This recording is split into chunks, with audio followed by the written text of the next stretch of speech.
Hey, what's happening? Wish you guys a happy new year. Thank you so much for clicking. Now, today I want to talk about something a bit interesting to me, right? This is my favorite character, Wattson.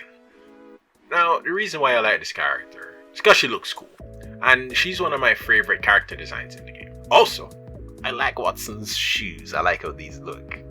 Alrighty. Now, the problem that I have with Wattson is that her overall kit isn't really as efficient as it could be or should be in order to be competitive in Apex Legends. Like, she's good later on because she can fence off the smaller rings, but getting her to that point is a bit difficult because for the majority of the game, you're moving a lot. The rings are moving. So you locking down one room, that's not gonna work.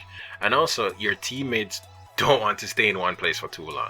Most of the players in this game are dead brain AI motherfuckers. They will just run at something that moves.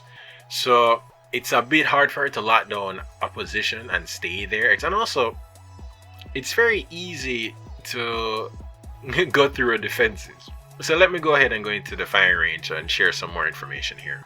Alright, now that we're here, Watson's first ability is to lay down her fences. Fantastic.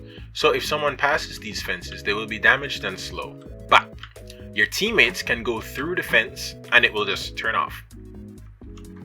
A thing that you need to know about the fence is that if you put the fence in front of a doorway and you try to pass through the door, it's going to destroy the door. So if the doors open outwards through the fence will destroy the door.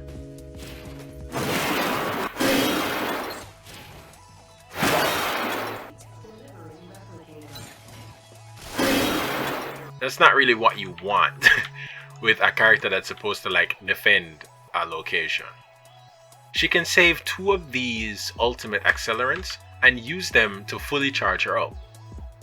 But I'm going to get into the fences first. So the fences actually need to be aligned correctly. So, if you do something like that, you can just walk under the fence. And the reason why I know that, I haven't broken the fence is because once you jump, it's gonna disconnect for your friends, for your allies and yourself. But if you place the fences incorrectly, enemies can just walk under it into the location that you're trying to defend. Also, it's a bit cumbersome to pick up the node, right? Then you put it back, and then you have to walk all the way up here and connect it again. Because there's a limit to how far you can place the node. There's a limit on how far it can go. So that doesn't really work well. You're putting yourself in a bad position to lock off an area. So her fences don't work well in an active firefight. You're not going to be dependent on that or using it at all. You have to set it up and prepare for people coming into the location that you've set up for.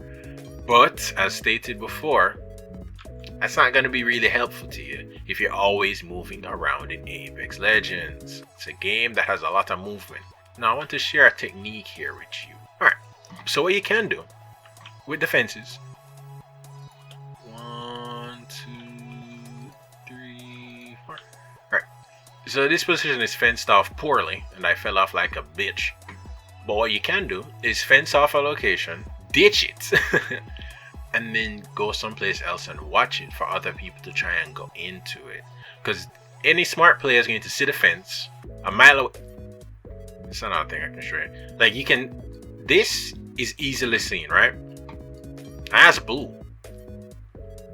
Blue is harder to see than red. But for enemies, the fence appears as red.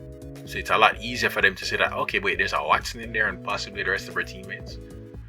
Alright, let's try and find another way in. Because once you're locked in a room, you have limited vision. You can't really see everything. So you're dependent on having another legend like Bloodhound or Crypto to provide you with some vision on the battlefield. That's not good. But this is where the advanced tactic comes. Well, not really advanced. It's just something that you can use. Set up the fences somewhere, go to another location, and wait for the enemies to try and go in there. Right? And what you can do is then attack them, or once they go in, you can go in, and they're basically locked into a bad situation with you. So you can set a trap like that.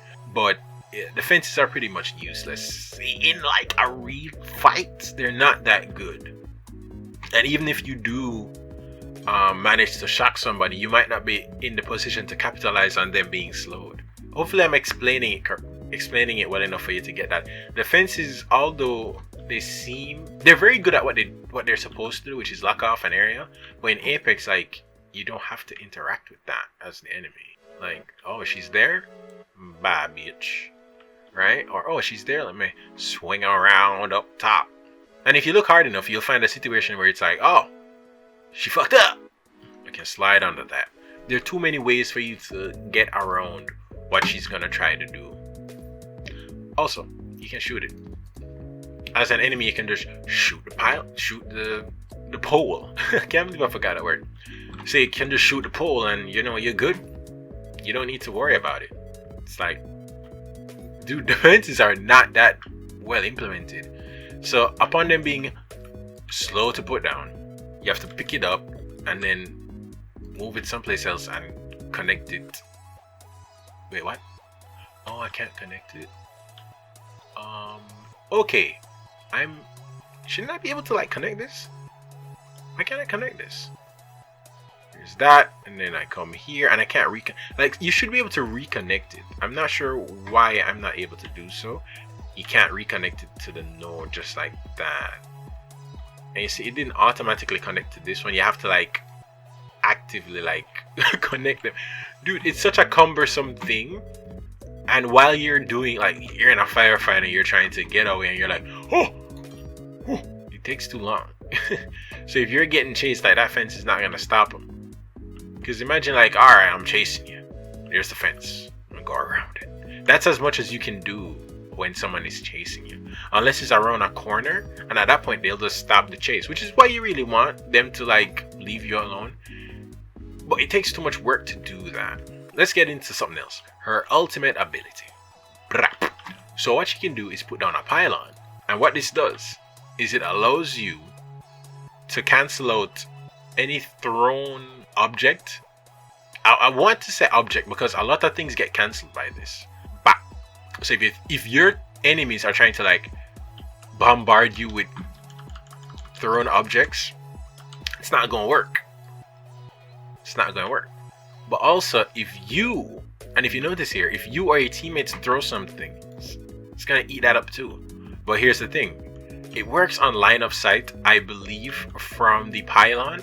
So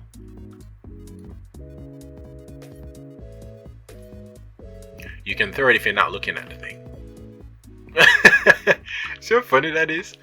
So most teammates don't know this. I think most Wattsons don't even know this, right? How did I pick that up? Anyways, most Wattsons don't even know this. If you're looking away from the thing, you can throw it.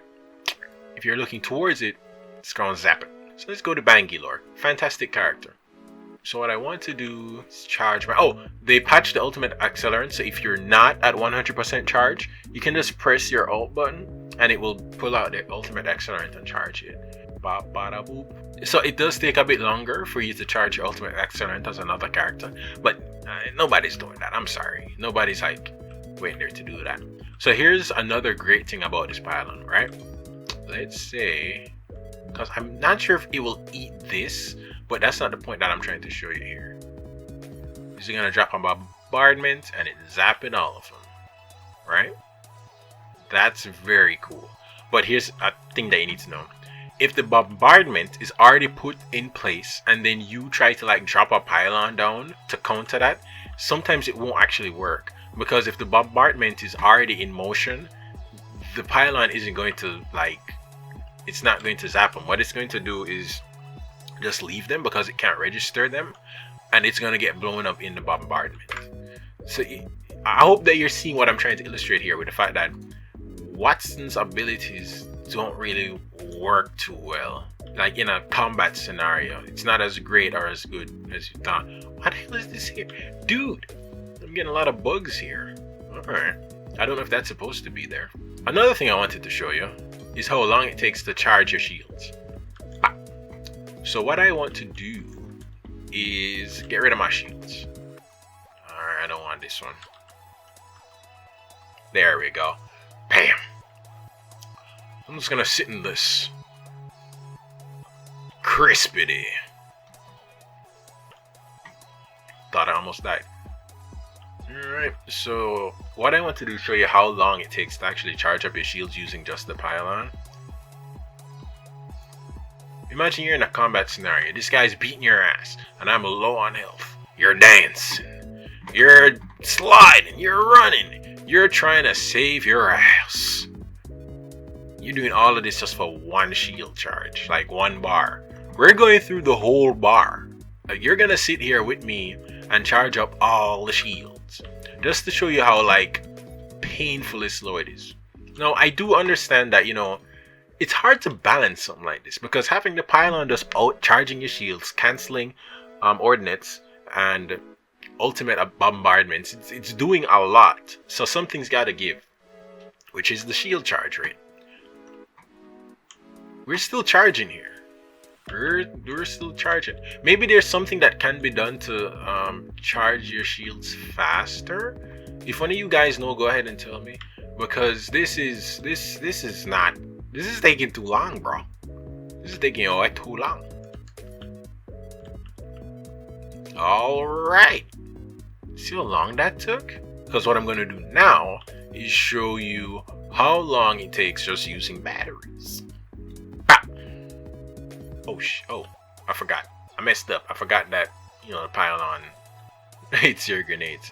So you see how easy it is for you, even as like the Wattson player, to forget that. All right, I got a pylon doing work. So I'm just cooking myself right now. Boom, I'm done. Oh! Nearly had a mini heart attack there. So let's go. All the way up to 5, right? That's 1 bar up already. I know I don't need to show you guys this. You're getting the idea. You guys are idiots. But like, just illustrating how fast it takes for you to just use a normal, right, shield battery, one of the minis. Why would you carry 2 of these, but not like 2 of these? 5-second use time. It's less than how long it would take to use one of these to recharge your shields, and more valuable in a fight. Dude, risk versus reward, this is not worth the risk. Like, it doesn't make sense to use that. It's a wasted item slot. If you're in a firefight and you manage to get away, which is not going to be using your fences, I'm sorry, you're gonna want these things in your arsenal, not this.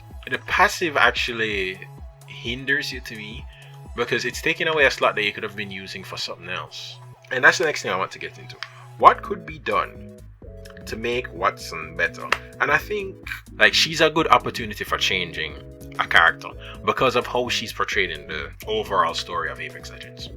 Now, Wattson, as I said, is like a happy kind of character. She's not as serious as everybody else. No doom and gloom here. So she's kind of naive, but I think because of what happened to her being, you know, betrayed by Crypto and Caustic, that would make her realize that, all right, I need to change. I need to become a different kind of person in order to succeed at Apex Legends.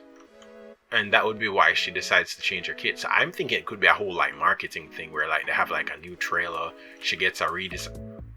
No, don't redesign her. All right, don't redesign her. You guys, I don't want them to redesign Wattson and fuck it up. All right, so they just like change the kit and not fuck up Wattson's design. I really like her design. I like the sneakers.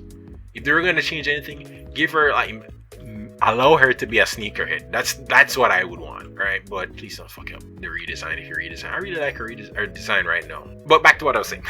No, I'm not the kind of person that's gonna sit here and complain and then not like at least try to give out a few solutions. So what I'm thinking is that the fences need to be reworked. If anything needs to be like touched, guaranteed, left fence. The fences don't work realistically, especially in a panic situation. It's like, that's not gonna help you. It takes too much time to like put these down. So reducing the animation and also increasing the range that you can, you know, drop these, I think that would be helpful. Also, like implementing the fences in a way that enemies can't really see it, that would be nice. Also, you might just have to change the fences overall. Give her like a trap or something different, right? But the fences, they have to go. I don't think they work that well. As it goes for the pylon now, I think having an increased shield charge rate would be good. Another option is whenever an ordnance is thrown into it, right? What could be done is that there's a boost to how many shields you get. Also, making it smaller might be better, so that way it's harder to see. But well, there is a buff that she does get, right? So when you're in the pylon range, you actually get a cooldown on your fences, right? So it takes less time for you to recharge your fence, but like in a team fight, you're not really using the fences. That's not what you're doing. You're shooting, you're dodging, you're sliding, you're trying not to get your shit fucked. That's what you're doing here, right? You're trying to like have a good time and not die. So like you're not thinking about putting down fences when somebody's shooting you. Like, no, you're trying to shoot that bitch. So I think that having a tactical that's more useful in protecting you, that's the way to go. But thank you so much for watching. I do hope you enjoy the rest of your day. I'm out. Booty.